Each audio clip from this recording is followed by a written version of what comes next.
Okay, hello YouTube. My dog is being annoying. So this is, a series where I am reading fanfics bi-weekly. This is episode 1, and I'm going to be starting with Heatwaves. So, Heatwaves was originally posted on Archive of Their Own by TBH You're Lame, but it has recently been deleted, and someone else, thankfully, has uploaded it on Wattpad. So, I will be reading. I don't really know what to do. Okay. So, I'm starting now. A gentle glow from the computer screen. I'm sorry. Let me start over. A gentle glow from the computer screen washes over the dark desk, colors flickering in rapid motion. The monitor whirs in self-defense of the growing heat. The ceiling fan lays mockingly silent in the stifling air. Reclined in his seat, Dream's head is tilted back to watch the wooden slats for the slightest tremor. Betrayal. Beads of sweat collect near his hairline. He tugs absently on the sticky plastic of his headphones, where they rest around his neck. The small light on the exterior blank screen. Dream? He hears George say faintly. Wait, did he leave? Sapnap asks. It says he's on the call still. George's voice slowly grows closer. Dream begins to unattach his eyes from the fan. Dream? The concern in his voice makes Dream sit up. He pushes his headphones back on and wipes his face. Yes, hello. I zoned out for a sec. I skipped a word, oh well. He blinks to register what's on his screen, seeing green grass blocks and Sapnap's avatar crouching in front of him. Shoot, did you end the stream? He quickly tabs out just in time to see George laugh. No, but I'm about to. Couldn't end it without you saying bye, George says. The small, considerate act was enough to bloom a warmth within Dream's chest. He smiles. Oh, alright. Bye, stream. Bye! Sapnap yells. George waves to the camera. Bye, you guys. Thank you so much. Also, pray for Dream's air conditioning. And my broken fan, Dream adds. Bye-bye, George repeats, then disappears from Dream's view. The stream has ended. A familiar feeling creeps into Dream's chest whenever that message appears post-stream. Disappointment clouded with confusion. Today, it was accompanied by trickles of regret. He frowns. Sorry I spent so much of your stream complaining about the weather, he says, clicking back to the server. Sapnap has placed an oak sign before him that reads, "We wa Dream. Can't take the heat." He rolls his eyes and breaks it. It's fine, really. I just feel bad for you, George says. His avatar bounds over and starts placing doors on the ground. Any idea when it'll be fixed? Soon, I hope, Dream answers with a huff, opening and closing the doors to appease George. I don't think I can take much more of this. They'd been playing for the past 3 hours, meaning Dream had been accumulating enough sweat in his boxers to stick to his chair for much longer than any man should. Physical comfort was a key component for him to stay mellow, and not much could distract him from itchy tags and blistering heat. Not much, that is, besides gaming. Seeing you was nice, though. Something about your cheerful face distracts me from my agony, he confesses, words leaving his mouth before he can attempt to filter. He cringes. What was that? Oh my god, shut up, George says. He sounds embarrassed. Sapnap coos. Maybe I should stream with my camera on, too. Dream laughs, running away from the two of them to ease his sudden spike in nervousness. That would keep my attention. Oh yeah, are my streams not interesting enough for you, Dream? George says, flying after him. What? Dream says, feeling a pang of guilt. What makes you think that? I love your streams. George continues to act offended. If you loved them, you wouldn't zone out randomly. I didn't mean to, Dream whines, which only makes the other two laugh. I just got distracted by my misery and tried to airbend a breeze in here. Yeah, right, Sapnap says. You couldn't have been doing that for 10 minutes. 10 minutes? Dream repeats, bewildered. He didn't feel it had been that long. He was exploring the map and then clicked onto George's stream to see where he was. And of course, George was smiling and yelling, but somehow so full of energy and spirit. And the hot air started to seep into Dream's soul. You were AFK for a while, George says. We were still talking to you, though, and thought you muted yourself or something. Chat thought it was embarrassing. Oh, Dream said. Hold on. Did you mean to mute yourself? Sapnap asks, laughing at his own I'm tired, sorry. Long word. Well, too excited watching George. Both Dream and George explode in disgusted yells. Good lord, Sapnap. Sapnap! George sends a series of hits raining down onto his avatar. You're so inappropriate off-stream. You're gross, Dream says with a laugh, but it's feeble and half-hearted. His pulse is rapidly drumming inside his skull. He has not lost the strange dilemma of why he faded from their call for so long to stare at his Georgeless ceiling. Why did George have anything to do with it? Envy, perhaps, of his friend's ability to be wearing a hoodie in the middle of summer? He brushed it off. It's true, though. George's face does get me excited. God, Dream. George groans, making Sapnap and Dream laugh. Now you're just trying to make me uncomfortable. Flustered, you mean? Dream interrupts quickly. Okay, no, I'm sick of you two, George says, immediately exiting their server. Consider this a rage quit.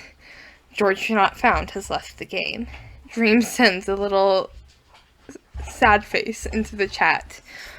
No, Georgie, Sapnap pleads. You did a great job today, Dream says wholeheartedly.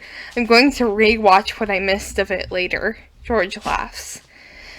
I seriously have to go. I'll talk to you soon, he says, a small sound emitting from Discord signifying he's left the call. Wait, isn't that like the bloop? The feeling returns to Dream's chest. It's akin to the cold rush that follows when he removes his hands from a steaming coffee mug. Some nights after their friends have logged off for good, he'll do anything to avoid giving in and going to bed. Twitter, minigames, coding, creating playlists. His favorite nights, though, are when George wakes up early enough to keep him company. Their conversations radiate with the warmth of both the Florida night and the English sunrise. So whenever George jokingly becomes angry with him, Dream can't dispel the tiny tremor of worry that maybe he's gone too far. He doesn't like to mull over the thought of them really fighting. It would terrify him like nothing else. He knows George will call again tomorrow, and that he isn't nearly as upset as he lets on.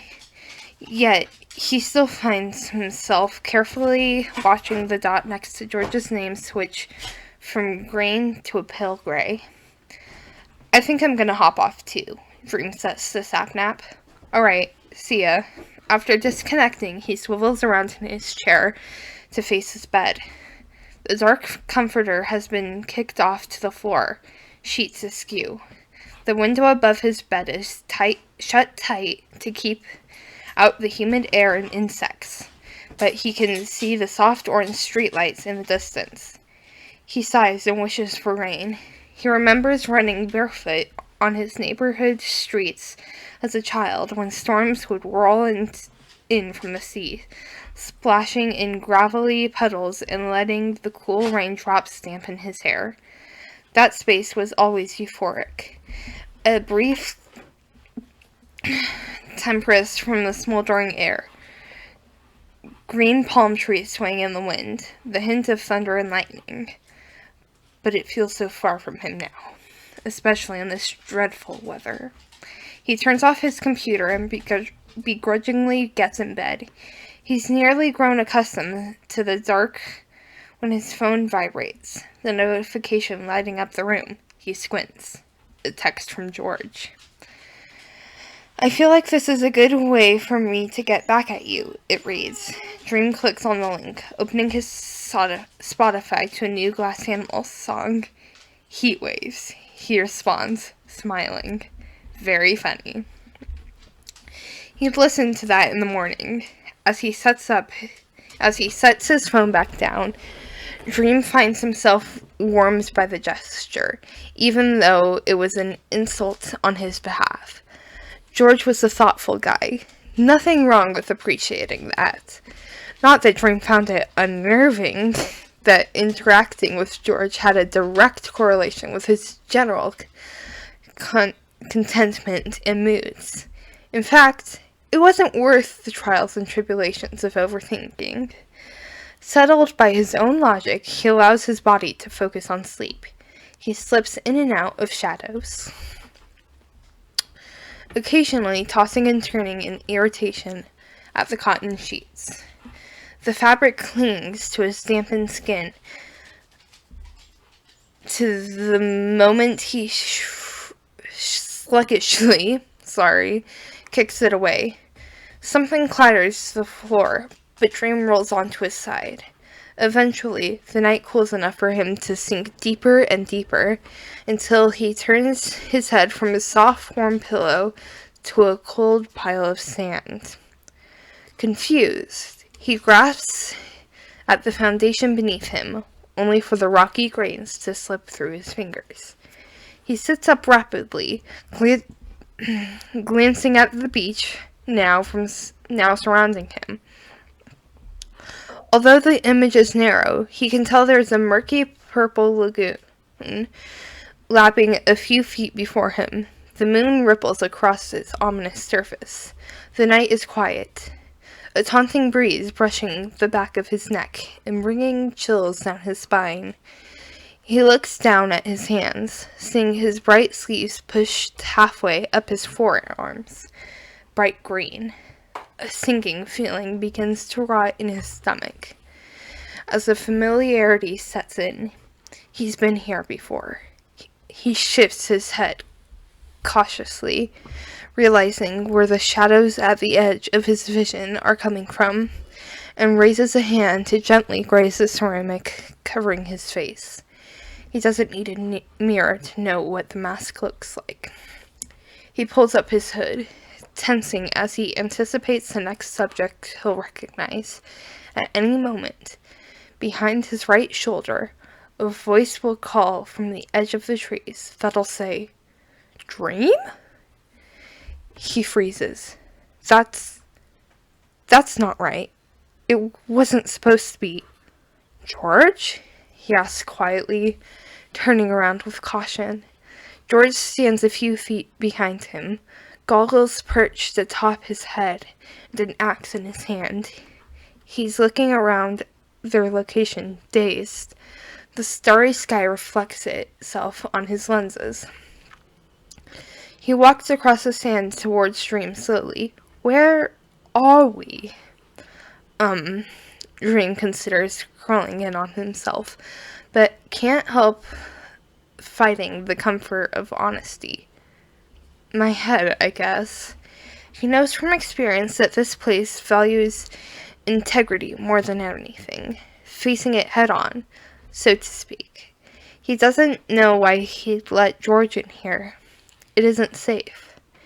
It's pretty, George says, sitting on the sand next to him. Dream's heart aches faintly at his remark. Once, he'd thought it was pretty too. He couldn't find the words to tell George that after so many years of frantically slipping on the sand, coughing up lungs full of the dark water, and running from the woods, it had become a thing of nightmares. He stares at George. Could he feel the memories here? So is this... George gestures around with his axe vaguely. Florida? Dream cracks a smile. Yeah, you finally made it, he teases softly. George's grin is bright enough to make him look away. It's a lagoon I used to come to as a kid. Do you see those? George points at the water. Dream turns his head, and small glowing blobs appear near the shore. Their light blue color is stark against the darkness as they float idly. They're moon jellies, Dream says in disbelief. He'd never seen them here before. George hums in approval. Dream looks at him again, grateful for the mask covering his own features. Pale moonlight makes George's skin glow a soft porcelain. Pink lips pressed together in a delicate brush stroke. The word bubbles up from deep in Dream's chest, winding into his bloodstream and landing gracefully in his head. Beautiful. He wants to back away from it, to shove it deep down, but for once, it felt safe here. Safe to admit to himself without needing an air of humor to skate by on.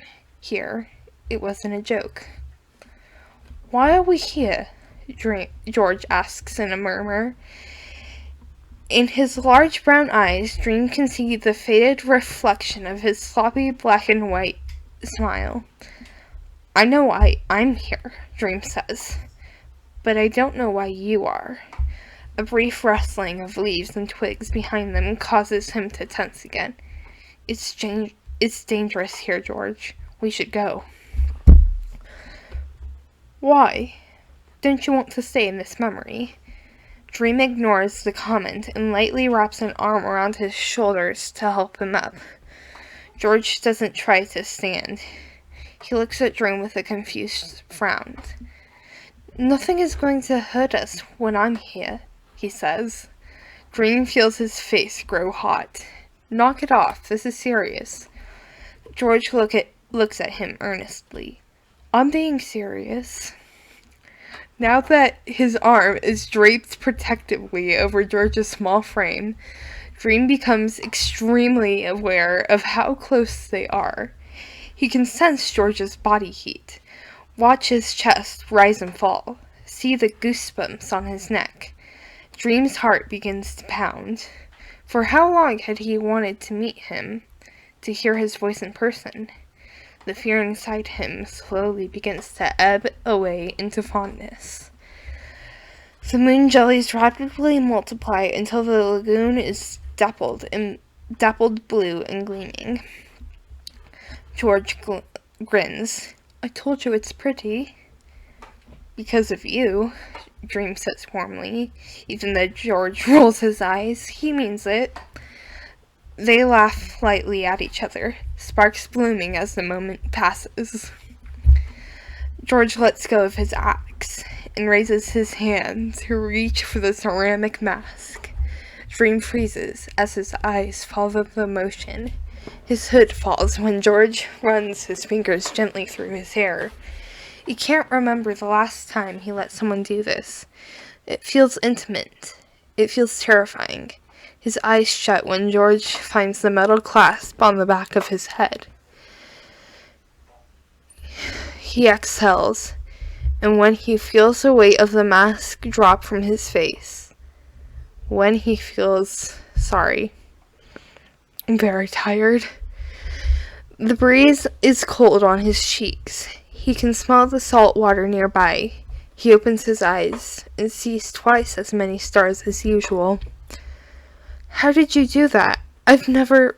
He looks at George, who is smiling softly.